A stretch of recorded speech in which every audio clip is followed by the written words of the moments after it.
Hello everyone, welcome to banking Shiksha. इस video में हम बात करेंगे जेईई के पेपर 3 एएफएम के module A accounting principle and process में चैप्टर 6 जो है डेप्रिसिएशन एंड इट्स अकाउंटिंग।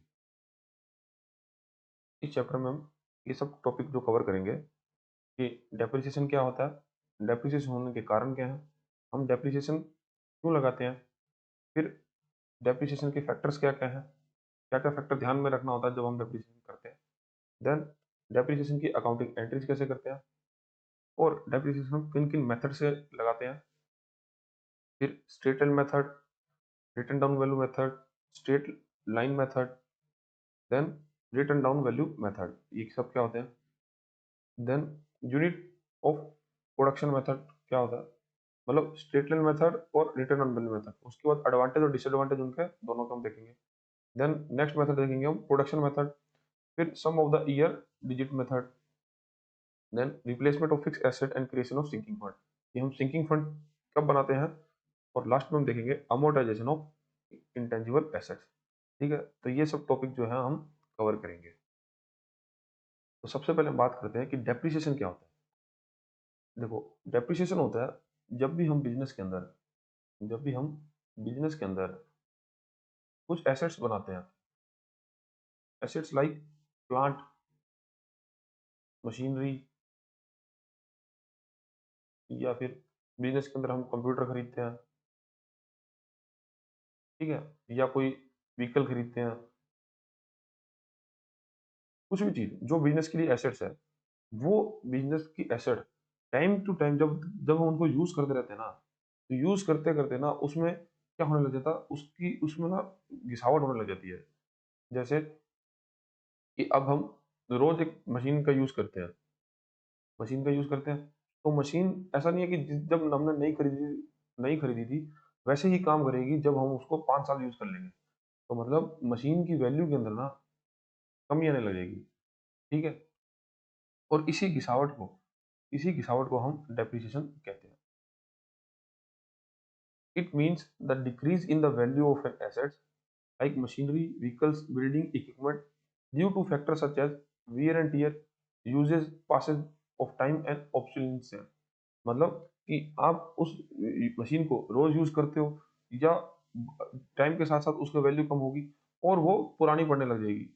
उसकी वजह से किसी भी एसेट्स की जब वैल्यू कम होने लगती है और उसको हम डेप्रिसिएशन कहते हैं।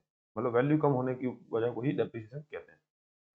अब वैल्यू कम इसलिए होती है क्योंकि हम उसको बहुत सालों से यूज कर रहे हैं और उसका रख रखाव में कुछ कमी रहती है तो उसकी वैल्यू कम होती है, या वो मशीन है जो पुरानी पड़ने लग जाती है उसकी वजह से भी उसकी वैल्यू कम होती है। ठीक है, अब डेप्रिसिएशन होने के कारण क्या क्या है, कॉजेज ऑफ डेप्रिसिएशन। सबसे पहला है wear and tier.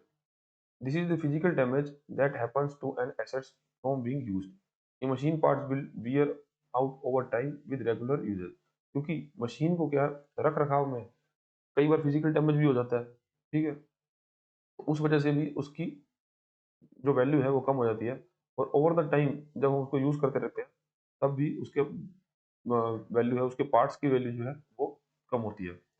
Then efflux of time, passage of time and assets loss value simply as its gets older even if you don't use. अब जब मानो आपने कोई कंप्यूटर खरीदा, ठीक है, अब कंप्यूटर को मान लो 2020 में खरीदा था और अब 2025 चल रहा है। अब हुआ का क्या कि जैसे टाइम बढ़ता गया, अब भले ही आपने उस कंप्यूटर को यूज भी नहीं किया तो भी क्या है ना उसकी वैल्यू जो है कम हो जाएगी, क्योंकि अब नया प्रोसेसर आ जाएगा, पुराने प्रोसेसर के जो दाम है वो ऐसे ही कम हो जाएंगे। ठीक है, बहुत सारी नई टेक्नोलॉजी चेंज हो जाएगी। इसकी वजह से क्या है कि वो एसेट जो आपने यूज भी नहीं करी लेकिन तो उसकी वैल्यू जो है कम हो जाएगी। Then obsolescence and assets become outdated or useless because a new better technology and invention come along. Example, a keypad mobile phone become obsolete with the arrival of smartphone। अब क्या होता है कि कई बार टेक्नोलॉजी है वो पुरानी हो जाती है। जैसे पहले कीपैड फोन चलते थे और अब स्मार्टफोन का जमाना आ गया, टच स्क्रीन वाले। ठीक है, तो अब कहने का मतलब है कि अगर हम पुराने टेक्नोलॉजी पे रहेंगे तो उसकी वैल्यू ही खत्म हो जाएगी, और उसकी वैल्यू खत्म होगी मतलब उसकी डिमांड नहीं है तो उसकी वैल्यू खत्म है। तो कहने का मतलब है कि हमारे पास कोई एसेट है, अगर वो पुरानी पड़ जाती है तब भी उसको उसमें डेप्रिसिएशन लगेगा। Then accidents. अब हमारी मशीन के कुछ एक्सीडेंट हो गया, कुछ सामान वो गिर गई या टूट गई, तो उसकी वजह से भी उसकी वैल्यू जो है कम हो जाएगी। Then fall in market price. अब कई बार क्या होता है, कोई ऐसी मशीन हमारे पास थी, ऐसा कोई प्लांट था या ऐसी कोई एसेट थी जिसका मार्केट वैल्यू ही बहुत ज़्यादा कम हो गया। जैसे हम बात करते हैं, पहले क्या होता था कि मोबाइल फ़ोन थे, या हम कंप्यूटर की बात करते हैं बिज़नेस के लिए, कंप्यूटर थे, वो बहुत ज़्यादा महँगे थे, क्योंकि उस टाइम ना टेक्नोलॉजी इतनी एडवांसमेंट नहीं हुई थी। तो कंप्यूटर क्या थे, बहुत ज़्यादा महँगे आते थे। लेकिन अब जैसे-जैसे मार्केट के अंदर नई-नई इनोवेशन हो रही है, तो ये चीज़ें जो हैं वो सस्ती होती जा रही हैं। ठीक है? सस्ती होने से क्या है कि ऑलरेडी मतलब मार्केट प्राइस जब उनका गिरने लग जाता है, तब जिसने हमारे बिज़नेस में हमने पहले खरीद के रखी है, तो उसमें भी डेप्रिसिएशन लगने लग जाएगा। ठीक है? तो डेप्रिसिएशन होने के ये 5 मेन कारण हैं। वियर एंड टियर, रख-रखाव की वजह से, एफ्लुक्स ऑफ टाइम, जैसे-जैसे टाइम बढ़ता जाएगा तब भी उसका वैल्यू कम होगा। ऑब्सोलीसीन कि मतलब वो पुरानी होने लग जाएगी। देन एक्सीडेंट होने की वजह से, और या फिर मार्केट प्राइस कम होने की वजह से। तो इस वजह से क्या है, हम हमारी एसेट्स के ऊपर डेप्रिसिएशन लगाते हैं। ठीक है? अब हमारी बुक्स के अंदर डेप्रिसिएशन लगाने की क्या ज़रूरत है? मतलब नीड फॉर डेप्रिसिएशन क्यों है? कि हम डेप्रिसिएशन का यूज़ क्यों करते हैं? तो ये बहुत ही ज़्यादा इम्पोर्टेंट है आपके लिए। तो सबसे पहला कारण है to know the correct profit. हमको हमारे बिज़नेस के अंदर जब तक करेक्ट प्रॉफिट चाहिए, तो उसके लिए हमको डेप्रिसिएशन लगाना बहुत ही ज़्यादा ज़रूरी है। Using an assets is the cost of doing business. If you don't account for the loss in the value of your assets, your expenses will be understated and your profit will look artificially high. Depreciation help you to find the true profit. तो कहने की क्या बात है, देखो, मानो आपके पास एक मशीन है बिजनेस में, और उस मशीन की वैल्यू 1 लाख रुपए थी। ठीक है? और अब ये आपने खरीदी 2020 में। अब मशीन जब 2020 में हमने 1 लाख में खरीदी थी, लेकिन 2025 आते आते, क्योंकि उस मशीन पर डेप्रिसिएशन लगता गया, तो उस मशीन की वैल्यू 25,000 रहेगी। अब आपने अगर अपनी बुक्स में ये 75,000 का डेप्रिसिएशन नहीं दिखाया, तो जो आपका प्रॉफिट है, क्योंकि आपकी मशीन एक एसेट है आपके लिए, तो आप एक तो अपनी बुक्स के अंदर एसेट जो दिखाओगे वो 1 लाख की दिखाते रहोगे। ठीक है? और इस मशीन का मूल्य भी कम नहीं दिखाया, मतलब आपको जो लॉस हो रहा था मशीन के ऊपर, वो भी आपने अपनी बुक्स में नहीं दिखाया। तो इससे होगा क्या कि आपका जो प्रॉफिट है वो हमेशा बढ़कर आएगा, मतलब 75,000 से प्लस ही रहेगा। लेकिन अगर आप डेप्रिसिएशन हर साल दिखाते रहोगे, तो होगा क्या कि आपका जो प्रॉफिट है वो हर साल आप डेप्रिसिएशन, एक तरह से आपका खर्चा, और खर्चा आपके प्रॉफिट से माइनस होता रहेगा। तो आपका एक तो प्रॉफिट कम आएगा तो आपको उतने ही टैक्स कम भरना पड़ेगा, और आप एक क्लियर करेक्ट प्रॉफिट मेजर कर पाओगे अपने बिजनेस में जब आप डेप्रिसिएशन दिखाओगे। तो हम यहाँ बात कर रहे हैं कि डेप्रिसिएशन क्यों जरूरी है। तो डेप्रिसिएशन जरूरी है कि हम अपने बिजनेस में करेक्ट प्रॉफिट जान पाए। Then to show the correct financial position, और फाइनेंशियल पोजीशन को हम करेक्टली शो करवाएं। और फाइनेंशियल पोजीशन जैसे कि हम बैलेंस शीट के अंदर, क्योंकि बैलेंस शीट के अंदर हम एसेट्स की वैल्यू दिखाते हैं। अब एसेट्स अगर जब हम डेप्रिसिएशन नहीं लगाएंगे, उसका वैल्यू कम नहीं करेंगे, तो वो एसेट्स की वैल्यू है वो ज़्यादा दिखाई देगी। The balance sheet should show true and fair view of your business. तो बैलेंस शीट का काम है कि वो आपके बिजनेस की ट्रू और फेयर इमेज दिखाए। This means your asset should be shown at the realistic current value, not the price you bought them for. तो बैलेंस शीट के अंदर हमको एसेट्स जो है हमारी रियलिस्टिक करंट वैल्यू पे दिखानी है, जो आज के दिन वैल्यू है, ना कि उस वैल्यू पे जो कि हमने जिस टाइम उसको परचेज किया था। तो इस एग्जांपल में मतलब कि हमको हमारी बैलेंस शीट में मशीन 1 लाख की ना दिखाते हुए 25,000 की ही दिखानी है, क्योंकि आज उसकी वैल्यू जो है 25,000 रुपये है। और by subtracting depreciation you show the assets correct and reduce value. और इसको सब्सट्रैक्ट करने के बाद आपको करेक्ट वैल्यू या रिड्यूस वैल्यू है जो बैलेंस शीट में दिखानी होगी। तीसरा काम जो है to make provision for replacement of an assets.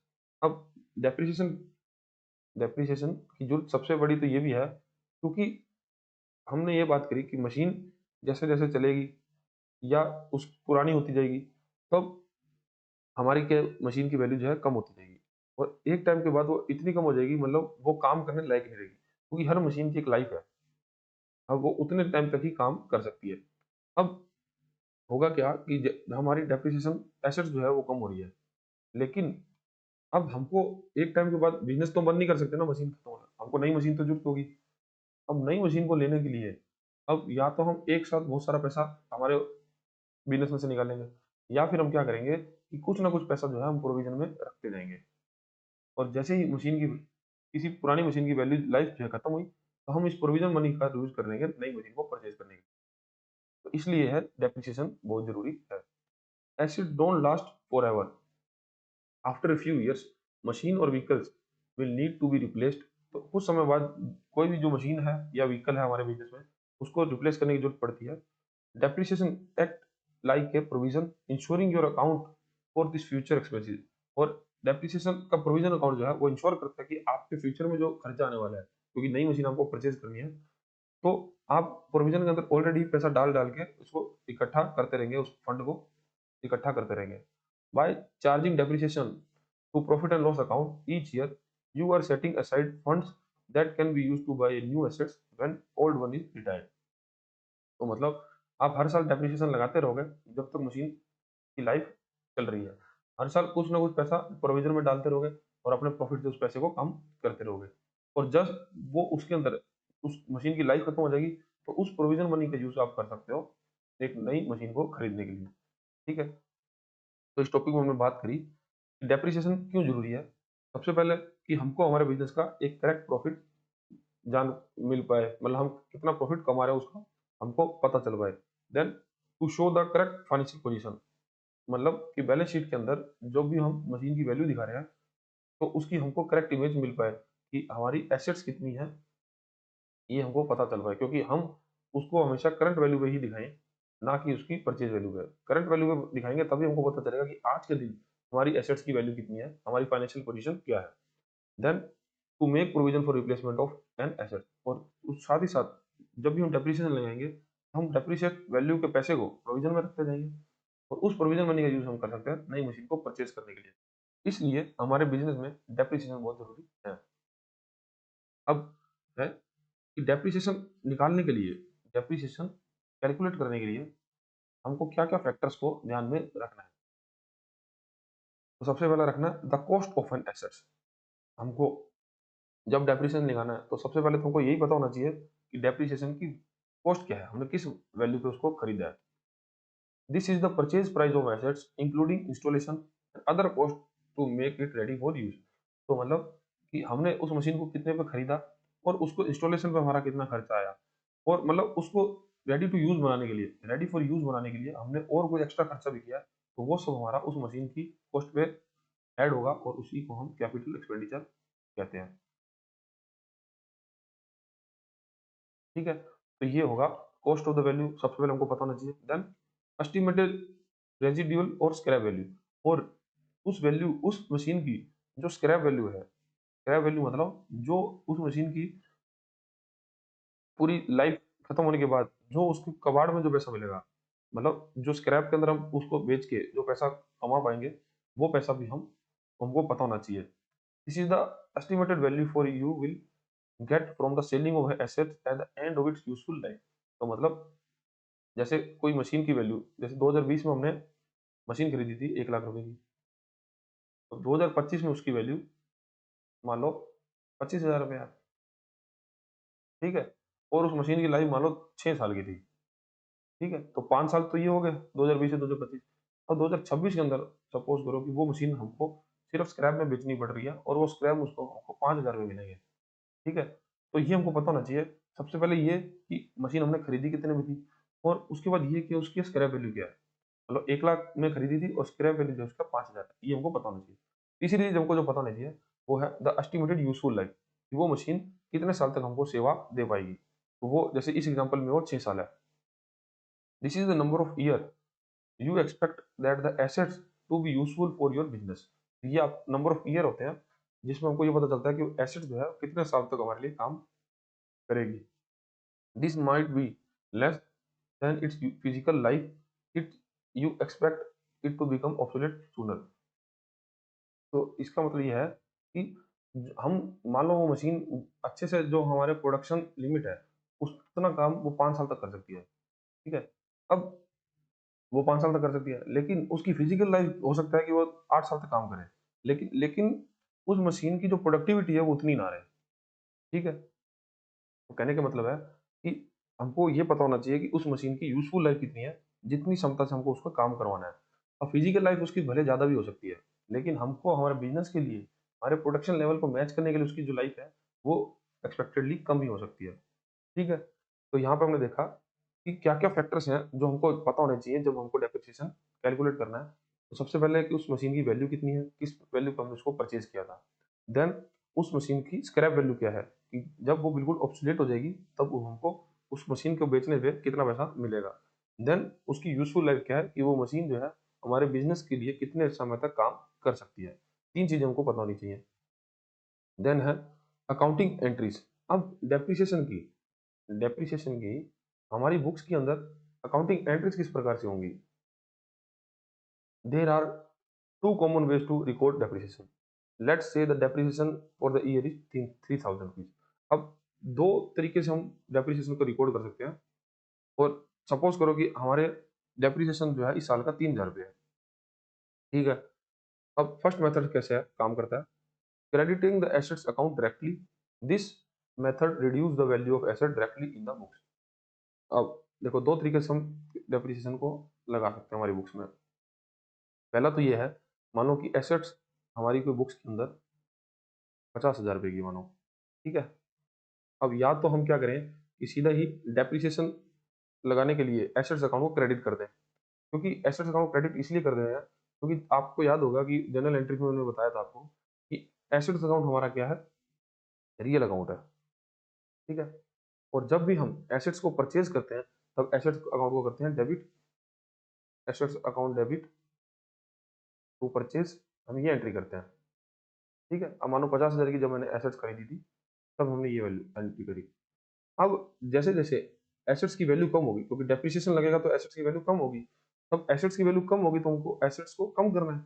Assets को कम करने के लिए हम एसेट को क्रेडिट करेंगे। ठीक है, तो अब जब हम डेप्रिसिएशन लगाएंगे ना, तब हम एंट्री ये करेंगे, depreciation account debit to assets account.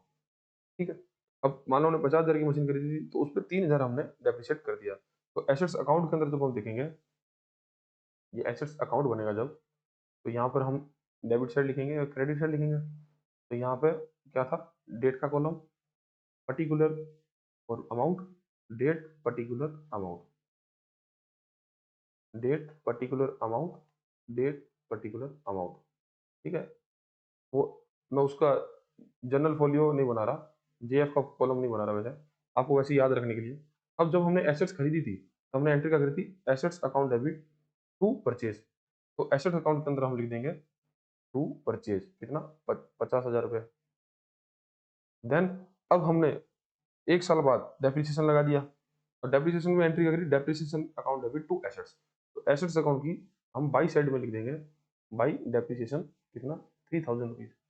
तो अब जो डिफरेंस आएगा, 50,000 में से 3,000 जाएंगे तो 47,000 रुपीज वैल्यू जो रह जाएगी हमारी एसेट्स रह जाएगी। तो बाई बैलेंस सीधी हम लिख देंगे 47,000। तो आज के दिन हमारी एसेट्स की वैल्यू जो है वो 47,000 रह जाएगी।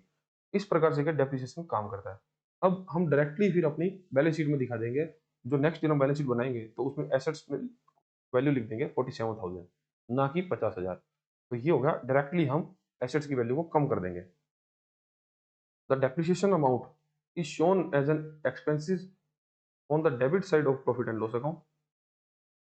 और ये जो डेप्रिसिएशन हमने लगाया, ये डेप्रिसिएशन की जो एंट्री करी, ये एंट्री जब हम प्रॉफिट एंड लॉस अकाउंट बनाएंगे ना हमारे बिजनेस में, फाइनल अकाउंट जो बनाएंगे, तब हम उसको टू साइड में, मतलब उसके एक्सपेंसेस में दिखा देंगे कि डेप्रिसिएशन लगा हमारे बिजनेस के अंदर। ठीक है, and assets is shown in balance sheet it's reduced value मतलब ओरिजिनल वैल्यू माइनस डेप्रिसिएशन। तो ओरिजिनल वैल्यू हमारे 50,000 थी, जिसमें डेप्रिसिएशन हमारा 3,000 लग गया, तो हम बैलेंस शीट के अंदर 47,000 दिखा देंगे। और जो 3,000 की डेप्रिसिएशन है वो प्रॉफिट एंड लॉस अकाउंट के अंदर टू साइड में हम दिखा देंगे, मतलब डेबिट साइड में दिखा देंगे टू डेप्रिसिएशन 3,000 रुपये। ठीक है, तो मतलब प्रॉफिट एंड लॉस में हम खर्चा दिखा देंगे और बैलेंस शीट में एसेट्स की वैल्यू को डायरेक्टली रिड्यूस कर देंगे। एक तो ये है ये मेथड। दूसरा हम डेप्रिसिएशन दिखा सकते हैं प्रोविजन फॉर डेप्रिसिएशन अकाउंट बनाकर। इसमें क्या है, प्रोविजन डेप्रिसिएशन अकाउंट के अंदर हम क्या करेंगे कि हम हमारे बिजनेस के अंदर एक अकाउंट बनाएंगे जिसका नाम है प्रोविजन ऑफ डेप्रिसिएशन। अब जब भी हम डेप्रिसिएशन लगाएंगे तब हम उस वैल्यू को, जैसे ऊपर के एग्जांपल हमने 3000 रुपये निकाले थे, वो डेप्रिसिएशन डायरेक्टली एसेट्स को हमने क्रेडिट कर दिया था, यहाँ पर डायरेक्टली एसेट्स को क्रेडिट कर दिया था। लेकिन इसमें हम डायरेक्टली एसेट्स को क्रेडिट नहीं करेंगे, इसमें हम एंट्री करेंगे depreciation account debit to provision of depreciation account.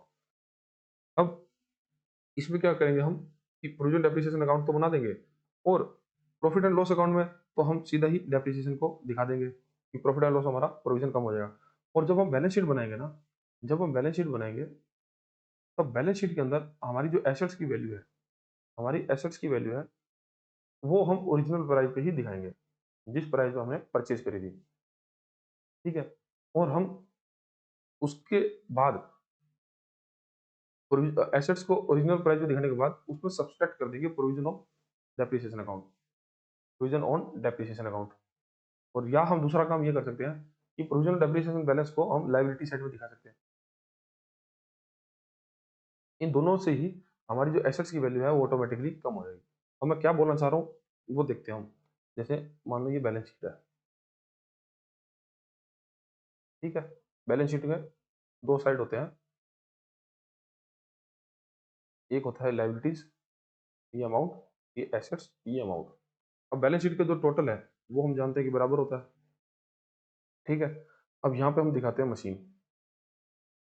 Machine हमने कितने की दी थी? 50,000 की। अब या तो हम यहाँ पे 50,000 दिखा दें और इस साइड में दिखा दें हम प्रोविजन ऑन डेप्रिसिएशन, तो इससे क्या होगा, यहाँ पे 3,000 दिखा देंगे। तो जो डिफरेंस बचेगा, वो जो डिफरेंस आएगा, तो वो मतलब ये मशीन से ये 50,000 में से 3,000 ऑटोमेटिक माइनस हो जाएगा, तो 47 की हमारी मशीन बच जाएगी। या तो ये कर सकते हैं, या फिर हम ये कर सकते हैं कि बैलेंस शीट के अंदर, यहाँ देखो बैलेंस शीट के अंदर जब हम बैलेंस शीट बना रहे होंगे, लाइबिलिटीज अमाउंट एसेट्स अमाउंट, तब हम क्या कर सकते हैं कि मशीन अमाउंट, मशीन यहाँ पे 50,000 माइनस, सॉरी इसको अंदर लिखना होगा, मशीन 50,000 और यहाँ कर देंगे माइनस प्रोविजन ऑन डेप्रिसिएशन 3,000, तो 47,000 जो है हम बाहर लिख देंगे। तो इस प्रकार से हम क्या है प्रोविजन अकाउंट के अंदर डेप्रिसिएशन की एंट्री करेंगे, और ये प्रोविजन को फिर हम यूज कर सकते हैं जब हमको नई मशीन खरीदनी होगी उससे, क्योंकि प्रोविजन अकाउंट के हर साल हम बढ़ाते रहेंगे इसको, अमाउंट को। हर साल डेप्रिसिएशन लगेगा तो प्रोविजन ऑफ डेप्रिसिएशन भी बढ़ता रहेगा। और जब हमारे को, जब हमारी मशीन एब्सोल्यूट हो जाएगी, मतलब जब हमारे काम की नहीं रहेगी बिजनेस के अंदर, तब इस प्रोविजन मनी से ही हम नई मशीन को परचेज करेंगे। The depreciation amount should goes to the P&L account as an expenses in the balance sheet. The asset is shown as its original cost, जिस पे हमने परचेज करी थी, and the total accumulated depreciation in the provision of depreciation account is subtracted from its show the net value। और फिर हम business के अंदर बैलेंस शीट के अंदर इस तरह से मशीन अकाउंट को दिखाते हुए सब्सट्रैक्ट कर देंगे प्रोविजन अमाउंट, और फिर हमारी नेट वैल्यू पे हम बैलेंस शीट को मशीन को दिखाएंगे। ठीक है। अब अब क्या बात हुई हमारी यहाँ पे कि हम दो तरह से अकाउंटिंग एंट्रीज करते हैं। एक तो ये कि हम एसेट्स को डायरेक्ट क्रेडिट कर देते हैं, और दूसरा ये कि हम डेप्रिसिएशन को प्रोविजन और डेप्रिसिएशन अकाउंट में लेकर जाते हैं। दोनों ही दोनों ही सही तरीके हैं, मतलब या तो एसेट्स की वैल्यू दोनों ही केसेस के अंदर हम एसेट्स की वैल्यू तो रिड्यूस कर ही रहे हैं, भले आप एसेट्स के अकाउंट में डायरेक्ट डेप्रिसिएशन एंट्री कर दो या फिर प्रोविजन के अंदर जाके प्रोविजन को एसेट से माइनस कर दो। ठीक है। अब बात आती है मेथड ऑफ डेप्रिसिएशन, कि डेप्रिसिएशन क्या होता है, क्या क्या बातें ध्यान में रखनी है, ये सब हमने कर लिया। लेकिन अब है कि क्या किन किन मेथड से हम डेप्रिसिएशन लगाते हैं। तो यूजुअली बिजनेस के अंदर ये चार जो मेथड है वो ही काम में लिए जाते हैं। पहला है स्ट्रेट लाइन मेथड, दूसरा है रिटर्न डाउन वैल्यू मेथड, तीसरा है यूनिट ऑफ प्रोडक्शन मेथड, और फोर्थ है sum of the year digits method. देखो स्ट्रेट लाइन मेथड का मतलब ये है कि हम एक सर्टेन अमाउंट से, एक सर्टेन अमाउंट से जो है डेप्रिसिएशन हर साल लगाते रहेंगे। रिटर्न डाउन वैल्यू का मेथड यह है, मतलब यह है कि हम एक सर्टेन परसेंटेज से, एक सर्टेन परसेंटेज से डेप्रिसिएशन हर साल लगाते रहेंगे। आपको याद रखना है ये इंपॉर्टेंट टॉपिक आपके लिए। स्ट्रेट लाइन मेथड का मतलब यह है कि आप एक सर्टेन अमाउंट से डेप्रिसिएशन लगाओगे हर साल। रिटर्न डाउन वैल्यू का मेथड ये है कि आप हर सर्टेन परसेंटेज से आप डेप्रिसिएशन लगाओगे। यूनिट ऑफ प्रोडक्शन मेथड का मतलब यह है कि आप जितने यूनिट्स मशीन बनाएगी, मतलब मशीन की क्या है, आप प्रोडक्शन यूनिट्स को प्रोडक्शन यूनिट्स को डिपेंड करते हो कि उसने ज़्यादा, जितने ज़्यादा यूनिट्स बनाए तो उतना डेप्रिसिएशन हम बनाएंगे, और जितने कम लगाए तो उस साल हम उतना ही कम डेप्रिसिएशन लगाएंगे। तो ये डिपेंड करता है यूनिट ऑफ प्रोडक्शन पे। देन है फोर्थ है sum of the year digits. इसमें क्या है कि जितने साल मशीन काम करेगी तो उसका डिजिट का सम कर दिया जाता है, उतने साल का डिजिट का सम किया जाता है। जैसे कोई मशीन अगर 5 साल के लिए काम करेगी तो हम 5, 4, 3, 2, 1, तो कहने का मतलब है इस प्रकार से हम इस पर डेप्रिसिएशन लगाते हैं। तो होता क्या है कि इसमें जो शुरू के साल होते हैं ना, जो पहले नए नए साल होते हैं, उसमें जो है ज़्यादा डेप्रिसिएशन लगता है, और मशीन के एंड में जब उसकी यूजफुल लाइफ कम होती जाती है तो उसका डेप्रिसिएशन कम लगता है। ठीक है, तो ये है sum of the digit method. अब इनके बारे में हम पूरी डिटेल में चर्चा करते हैं कि कौन से मेथड्स में किस प्रकार से डेप्रिसिएशन लगती है। सबसे पहले है straight line method. This is the simplest method. It assumes that asset losses an equal amount of the value of every year.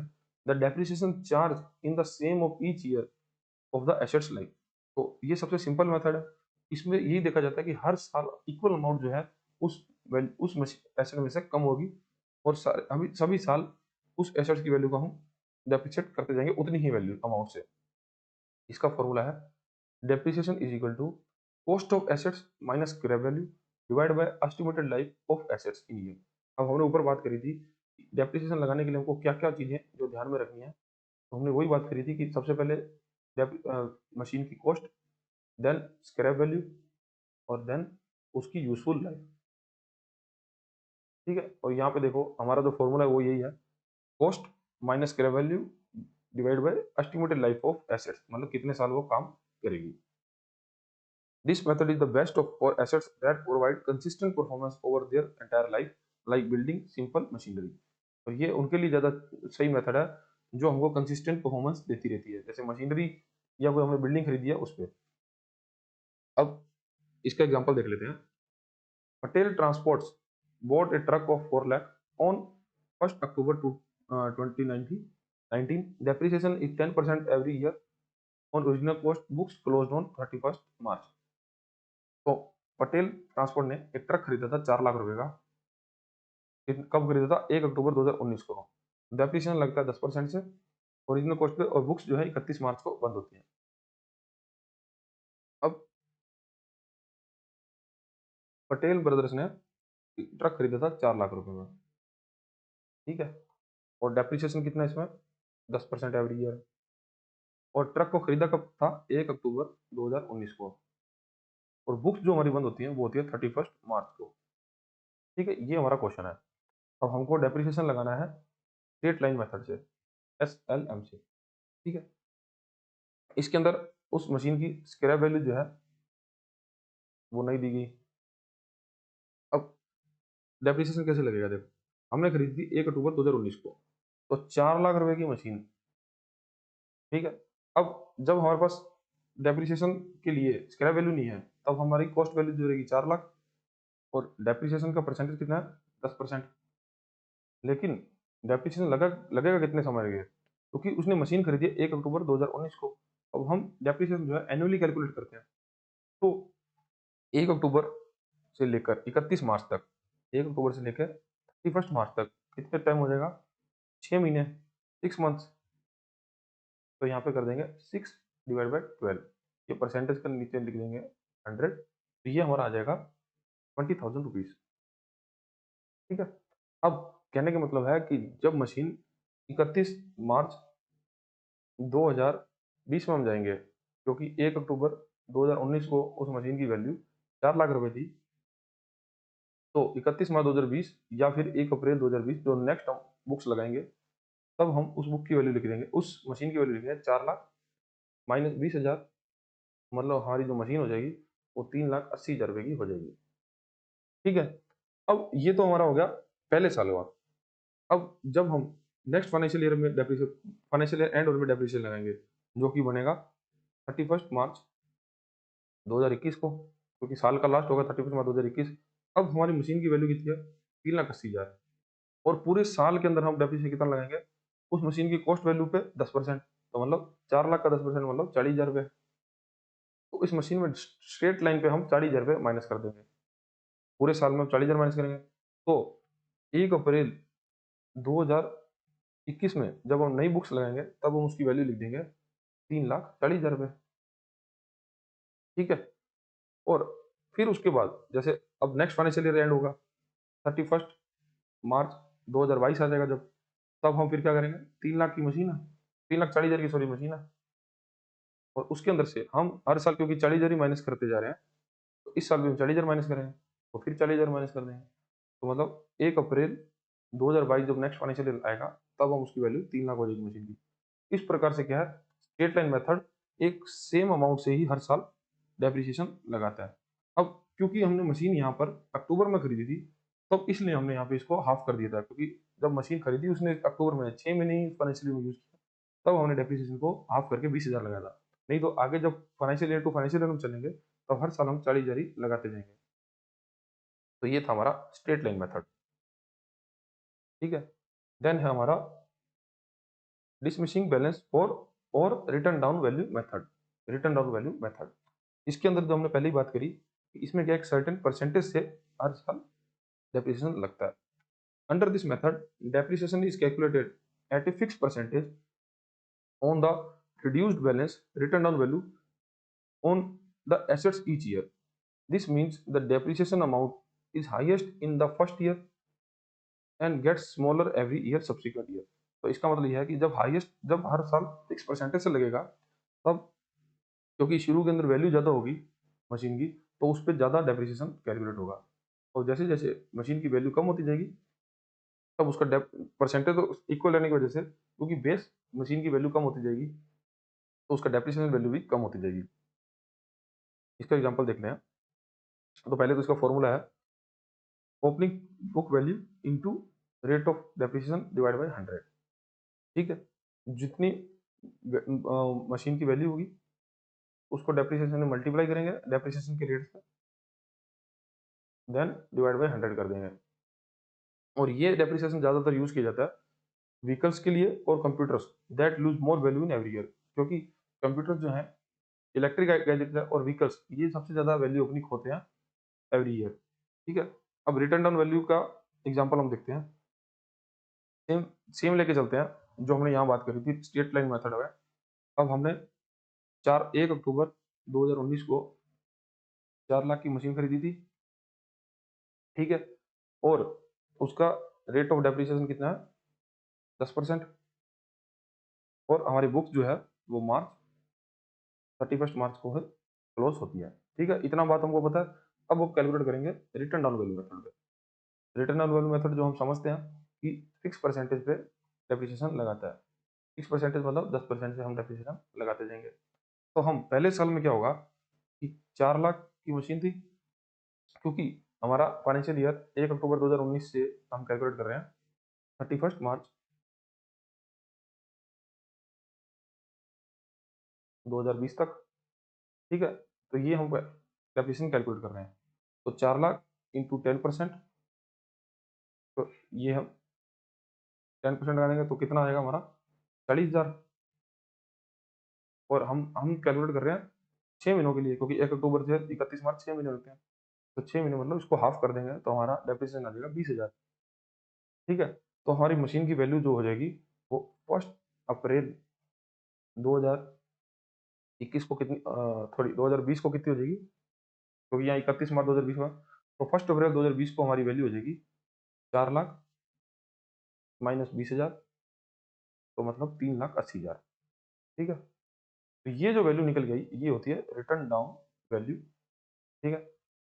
तो ये वैल्यू पे हमने नेक्स्ट ईयर जो मतलब नेक्स्ट ईयर जो हम वैल्यू लेके गए वो है रिटर्न डाउन वैल्यू। ये समझे। और अब आप देख रहे होगे कि रिटर्न डाउन वैल्यू मेथड और स्ट्रेट लाइन मेथड, ये स्ट्रेट लाइन मेथड, इन दोनों में ही पहले साल जो हमारी डेप्रिसिएशन आई थी वो 20,000 ही आई थी, और हमारा जो रिटर्न ऑन वैल्यू थी वो 3,80,000 ही थी, जो हम नेक्स्ट ईयर लेके गए थे। ठीक है। 31 मार्च पे, या हम बोले कि जो नेक्स्ट ईयर लेके गए थे वैल्यू वो 3,80,000 ही आई थी। ठीक है। तो यहाँ भी आई 3,80,000। अब 1 अप्रैल 2020 को हमारी बुक की हमारी वैल्यू जो है मशीन की 1 अप्रैल 2020 को हमारी मशीन की वैल्यू है 3,80,000। ठीक है, यहाँ तक तो सेम है। अब जब हम नेक्स्ट डेप्रिसिएशन लगाएंगे, वो कब लगाएंगे? क्योंकि अब हम हमारा फाइनेंशियल ईयर चलेगा 1 अप्रैल 2020 से 31 मार्च 2021, ये हमारा फाइनेंशियल ईयर चलेगा। तब यहाँ पर जब हम 31 मार्च को डेप्रिसिएशन लगाएंगे, तो वो कैसे लगेगा? क्योंकि हमारी रिटर्न ऑन वैल्यू मेथड है 3,80,000। अब डेप्रिसिएशन लगेगा 10% से। ठीक है, तो हमारा 38,000 रुपये डेप्रिसिएशन बनेगा। तो बुक की वैल्यू कितनी हो जाएगी? 3,80,000 माइनस 38,000, तो ये हो जाएगा कितना? 30, 50, 3,42,000। ठीक है, तो अब 1 अप्रैल 2000 कितना, यहाँ पे 31 मार्च खत्म हुआ 2021। ठीक है, 2021 को हमारी मशीन की वैल्यू होगी 3,42,000। अब अगर यही स्ट्रेट लाइन मेथड होता तो यहाँ 38,000 की जगह हम 40,000 माइनस करते, क्योंकि हम एक सर्टेन अमाउंट से ही हर बार माइनस करते। लेकिन रिटर्न ऑन वैल्यू मेथड में क्योंकि हम फिक्स परसेंटेज पे चलते हैं, तो हमारा 38,000 को हमने इसमें माइनस कर दिया। अब 3,42,000 होगी। अब वही वापिस होगा, ये हमारा फाइनेंशियल ईयर जो है वो 1 अप्रैल 2021 से 31 मार्च 2022 तक चलेगा। तो जब हम डेप्रिसिएशन लगाएंगे नेक्स्ट फाइनेंशियल ईयर 31 मार्च 2022 को, तब हम क्या करेंगे? क्योंकि वैल्यू हमारी 3,42,000 रुपये है, इसका 10% हम डेप्रिशिएट कर देंगे, तो कितना आ जाएगा? 34,200 रुपये। ठीक है, अब 3,42,000 माइनस 34,200, तो ये लगभग हमारा कितना हो जाएगा? तो 42 में से 34 गए तो 8, तो लगभग 3,07,800। ठीक है, तो ये हमारी मशीन की वैल्यू बन जाएगी 31 मार्च 2022 को। तो इस प्रकार से क्या है, रिटर्न ऑन वैल्यू मेथड में डेप्रिसिएशन लगता है, और आगे आगे इस प्रकार से ही डेप्रिसिएशन लगता रहेगा। ठीक है, तो ये हमारा डेप्रिसिएशन इस प्रकार से लगेगा 3,07,800 यहाँ पर निकाल दिया उन्होंने। अब इन मेथड्स के कुछ फायदे हैं और कुछ नुकसान है। ठीक है, सबसे पहले फायदा देखते हैं हम स्ट्रेट लाइन मेथड का, मतलब फायदे और नुकसान, डिसएडवांटेज और एडवांटेज। तो स्ट्रेट लाइन मेथड जिसमें हम एक सर्टेन परसेंटेज से डेप्रिसिएशन लगा रहे थे, उसके क्या फायदे और नुकसान है? Very simple to calculate and understand, तो इसको समझना आसान है और इसको कैलकुलेट करना आसान है। लेकिन डिसएडवांटेज ये है, ये अनरियलिस्टिक है, as repair increase over time making the total changes depreciation repair higher in the later years. क्योंकि मशीन का जैसे जैसे पुरानी होती जाएगी, तो उसका खर्चा जो है वो उस पर और बढ़ता जाएगा, उसकी रिपेयर महंगी हो जाएगी, और उस पर जो उसके पार्ट्स हैं वो भी हमको बार बार चेंज करवाने होंगे, तो हमारा जो खर्चा है रिपेयर का वो बढ़ता जाएगा। ठीक है, तो ये इसका सबसे बड़ा डिसएडवांटेज है, क्योंकि हम इसको एक स्ट्रेट लाइन से ही डेप्रिशिएट कर रहे हैं वैल्यू, लेकिन डेप्रिसिएशन क्या है, उस पर ज़्यादा होना चाहिए कई बार, क्योंकि वो मशीन अब बहुत तेज़ी से पुरानी होती जा रही है, इसलिए ये अनरियलिस्टिक मेथड है। और इसका फ़ायदा ये है, the amount is consistent every year, क्योंकि इसको कैलकुलेट करना आसान है, और जो इसकी अमाउंट है वो भी ईज़ी है। तो जो बिज़नेस के अंदर अकाउंटेंट होता है ना, तो उसको स्ट्रेट लाइन मेथड यूज़ करना बहुत ही ईज़ी लगेगा। ठीक है, तो ये इसके एडवांटेज और डिसएडवांटेज है। अब रिटर्न ऑन वैल्यू मेथड के एडवांटेज डिसएडवांटेज क्या है? एडवांटेज उसके हैं, recognized by the income tax act और कंपनीज एक्ट, क्योंकि रिटर्न ऑन वैल्यू मेथड को रिकॉग्नाइज किया गया है इनकम टैक्स एक्ट के अंदर और कंपनीज एक्ट के अंदर। Then more logical at the total charge depreciation and repair remain somewhat balanced over the year, high depreciation and low repair initially and vice versa. क्योंकि हम रिटर्न ऑन वैल्यू के अंदर उसकी जब भी रिटर्न डाउन वैल्यू होती है, उस वैल्यू पे हम सर्टेन परसेंटेज लगाते हैं। ठीक है, अब इससे क्या है कि जो मशीन की वैल्यू अगर शुरू में 4 लाख थी, तो उस पर 10% के हिसाब से 40,000 लग जाएगा डेप्रिसिएशन, और फिर उसके बाद 3,60,000 की रहेगी, तो हम उस पर 36,000 डेप्रिसिएशन लगाएंगे। तो कहने का मतलब है कि इनिशियल फेज में हम हाई डेप्रिसिएशन लगा लेते हैं, क्योंकि इसका फायदा ये है कि हम शुरू शुरू में डेप्रिसिएशन ज्यादा लगा रहे हैं, लेकिन उसमें रिपेयर का खर्चा बहुत कम आ रहा है शुरू में, और बाद में हम जब डेप्रिसिएशन कम लगाएंगे लेकिन रिपेयर ज्यादा करवा रहे हैं, तो एक क्या है, बैलेंस्ड अप्रोच चलती है इसमें, कि हमारे बिजनेस में ज्यादा लोड नहीं आता, क्योंकि हम ऑलरेडी पहले से ही डेप्रिसिएशन ज्यादा काट के चल रहे हैं, तो हमारा जो शुरू में रिपेयर का खर्चा वो बच रहा है। ठीक है, अब इसके कुछ डिसएडवांटेज है। पहला डिसएडवांटेज क्या है, the assets value never become zero in the books. अब ये एक इंपॉर्टेंट पॉइंट है, ये आपसे एग्जाम में कई बार ये लाइन ही पूछ लेते हैं। ये क्या मतलब है? अब ये पूछेंगे कि कौन सा डेप्रिसिएशन मेथड है जिसके अंदर कभी भी जो मशीन की वैल्यू है वो जीरो नहीं होती, तब आपका आंसर होगा रिटर्न डाउन वैल्यू मेथड। ठीक है, क्योंकि इसके अंदर क्या है, जब भी हम सर्टेन परसेंटेज पे चलेंगे, सर्टेन परसेंटेज पे चलेंगे, तब वो कभी भी जीरो इसलिए नहीं जाएगी क्योंकि हम उस पर हर बार परसेंटेज लगाते जा रहे हैं। जैसे मान लो कोई चीज 1000 की है, अब उसे 10% डेप्रिशिएट करना है, तो पहले साल हमने 100 कर दिया, फिर 900 की बच गई, फिर अगले साल 90 कर दिया, 410 की बच गई, फिर 81 रुपये कर दिए। तो ये हमेशा चलता रहेगा चलता रहेगा, हर हर चीज का 10% हम निकालते रहेंगे, लेकिन वो कभी जीरो नहीं होगा। ठीक है, तो ये सबसे बड़ी प्रॉब्लम है। लेकिन हम इसके अंदर लास्ट में यही करते हैं कि हम स्क्रैप वैल्यू तक इसको लेके जाते हैं, या फिर उसकी जो यूजफुल लाइफ है वहां तक इसको यूज करते हैं, लेकिन कभी जीरो नहीं होगी इसमें। Then a bit more complex of calculate then SLM, मतलब स्टेट लाइन मेथड। और ये जो डब्ल्यूडीबी मेथड है, रिटर्न डाउन वैल्यू मेथड है, ये थोड़ा कॉम्प्लेक्स है क्योंकि हर बार हमको कैलकुलेशन जो है अलग से करनी पड़ती है, क्योंकि एसएलएम में तो फिक्स अमाउंट पे ही हम डेप्रिशिएट कर रहे हैं, तो ये थोड़ा इजी रहता है, और डब्ल्यूडीबी थोड़ा कॉम्प्लेक्स मेथड है। ठीक है, तो ये इनके एडवांटेज और डिसएडवांटेज है। नेक्स्ट जो हमारा डेप्रिसिएशन का मेथड है वो है unit of production method. Unit of production method किसे कम करता है, देखो, this is the usages based method.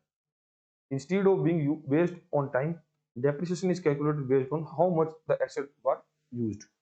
This is the perfect for machinery whose life is measured in the number of units it can produce or number of hours it can run.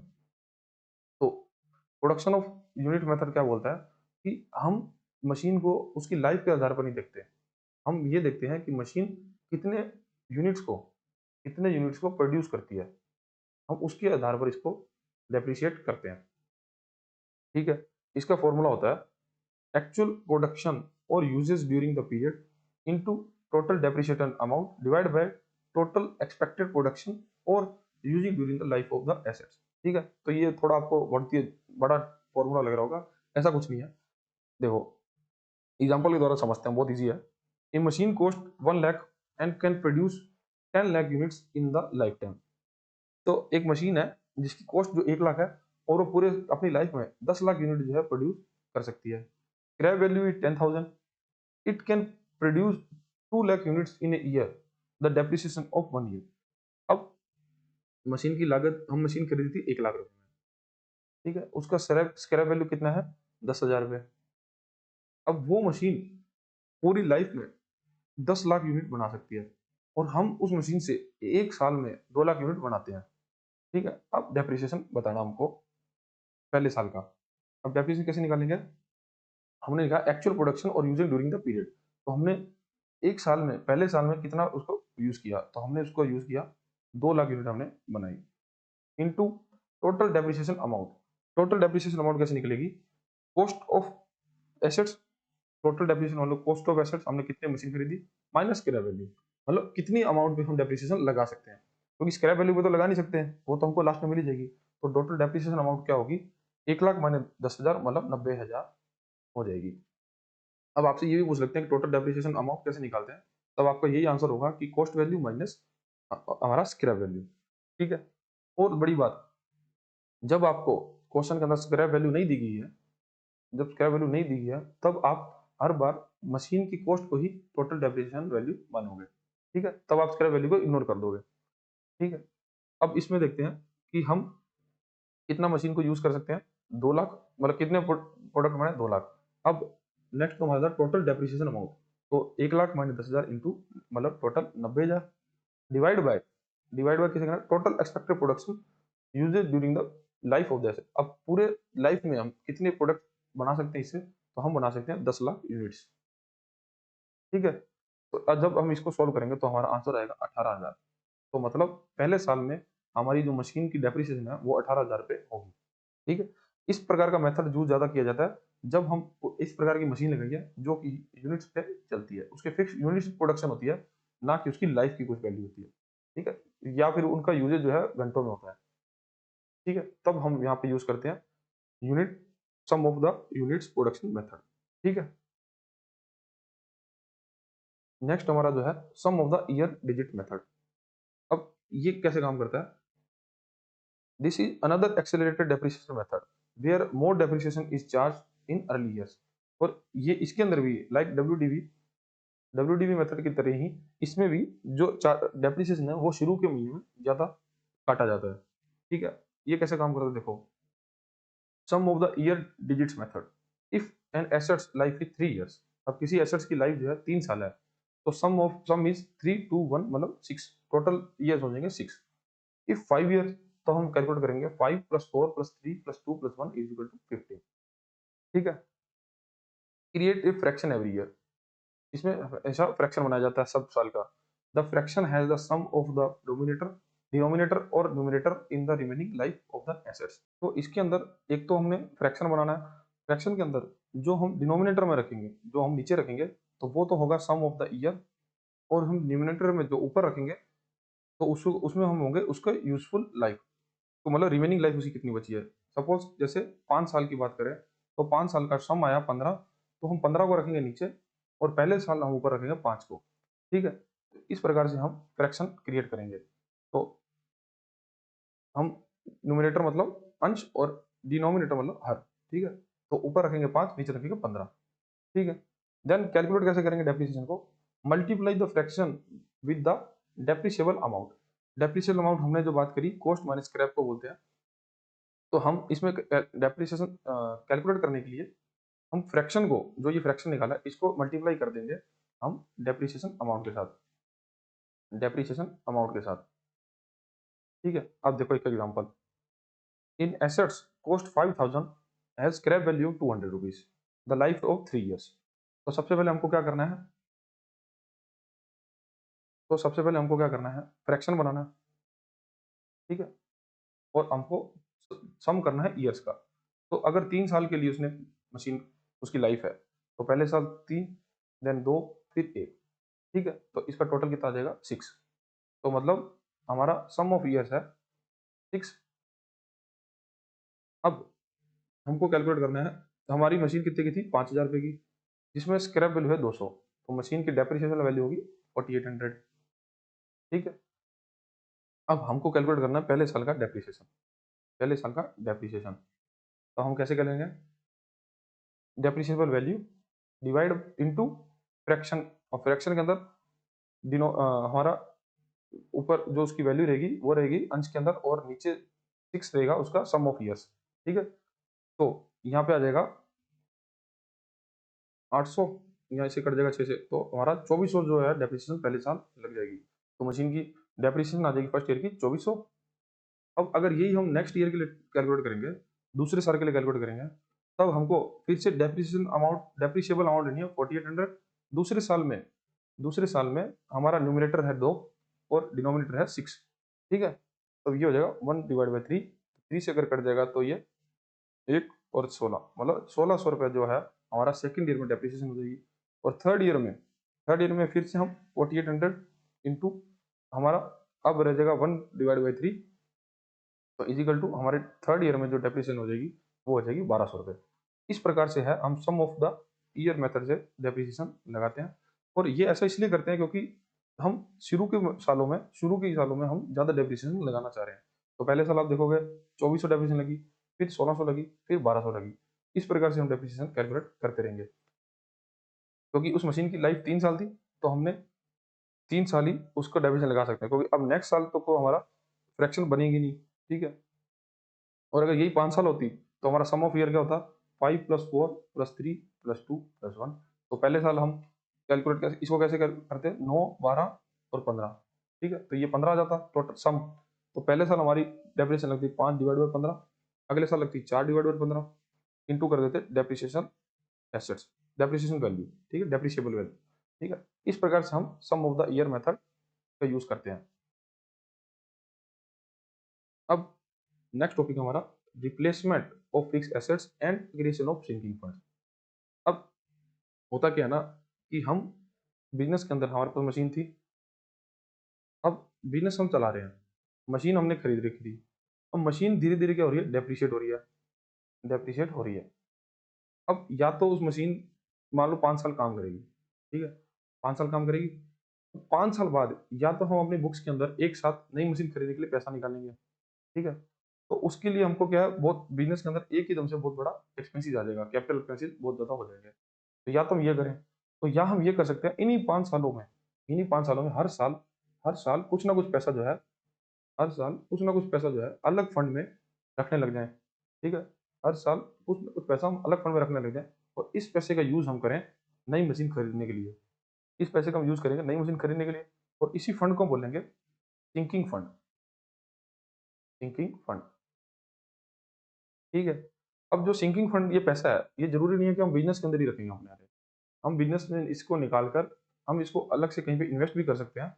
लेकिन जैसे ही हम 5 साल बाद हमारी machine जो है वो खराब हो जाएगी, ऑब्सोल्यूट करनी पड़े हमको, तब हम इस सिंकिंग फंड के पैसे के यूज करके हम नई मशीन खरीद सकें और फिर हमारा बिजनेस जो है वो लगातार चलता रहे। Since you need cash to buy a new assets when the old one is retired, और जब पुरानी रिटायर्ड हो जाएगी तो हमको नया कैश चाहिए। Some business create a sinking fund और डेप्रिसिएशन फंड, इसको डेप्रिसिएशन फंड भी बोलते हैं। आपको ध्यान रखना है कि डेप्रिसिएशन फंड और सिंकिंग फंड एक ही है। ठीक है।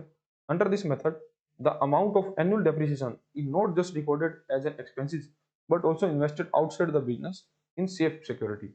मतलब कि हम सिर्फ एनुअल डेप्रिसिएशन ही नहीं लगाते, हम उतना ही पैसा सेफ सिक्योरिटी के लिए बिजनेस से बाहर भी रखते हैं। When assets life is over, there investment are sold and the cash is used to buy the new assets. It's the disciplined way to save the asset replacement.